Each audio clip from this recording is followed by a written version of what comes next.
This video is sponsored by Carnivore Companion. Check out our newly released seasoning steak dust, along with our flagship seasoning smokestack and our bestseller Tuckologen. Use the code CCYouTube10 at CarnivoreCompanion.com to save 10% off your first order. Hey there, my meaty friends. This is Reed, aka CarnivorousChef, aka Cordon Reed.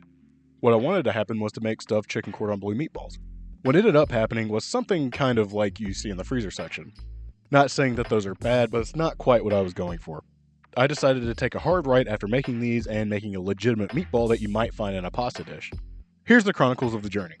For a chicken cordon bleu, you need 4 things. The first of which is Swiss cheese. Since I was going to make these stuffed meatballs, I decided that I needed some cubes of Swiss rather than slices. Typically, you'd take a chicken breast and create a crevice in it and stuff the cheese along with ham into it.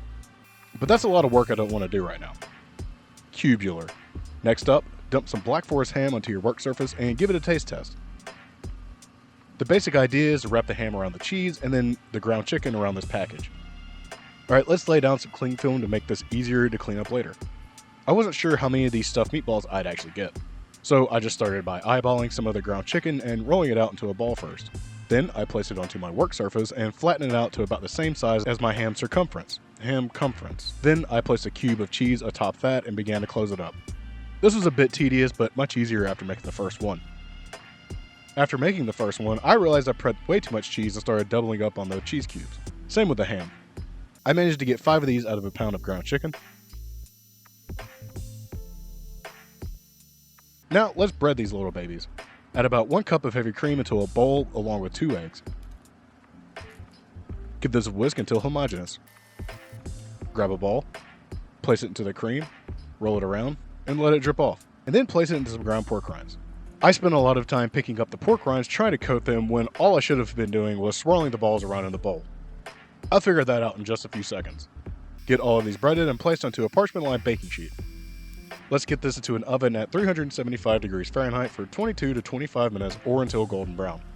While these are in the oven, let's take a look at these straight-up chicken cordon bleu meatballs. I don't want to just shove chunks of Swiss cheese into a blender cup, so I decided to give it a head start by shredding it on a box grater first. I used 4 ounces of it. In your blender cup, add in 1 pound of ground chicken, your cheese, about 4 ounces of Black Forest ham slices, and a 1/4 cup of water. The water is only there to help this blend easier. However, it made it a bit too loose as well. Throw this bowl into a freezer for about 15 minutes to allow it to firm up a little bit. In the meantime, I'm going to pull out my big boys and let them rest. There's a little cheese leakage here, but nothing that's worrisome. Alright, it's been 15 minutes and now let's ball up these meatballs and bread them the same way we did the large ones. I didn't foresee using so much of the pork rind crumbs in the big ones, but it happens. That's fine. Ball up your meatballs anyways and lay them out on parchment. If you have a small cookie scoop, I recommend doing this to make it much easier.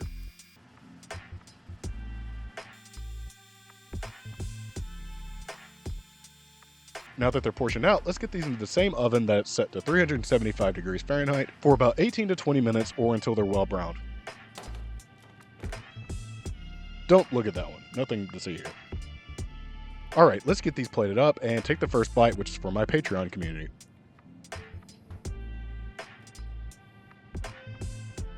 Let's cut open one of these stuffed ones and check it out. This must be the only one I stuffed with 1 cube of cheese. Oh well, let's give it a taste test. It's pretty good. The chicken dried out just a touch, but nothing inedible. Let's try the breaded meatball. Okay, that one's pretty damn good. And the naked one. Well, I wouldn't have thought that I'd like the meatballs more than the stuffed one, but I do. The breaded one, to be specific, is so good and moist. I guess the cheese helped it out a ton to keep it from being dry. You could do a ton to keep it from being dry too by liking the video and subscribing to the channel.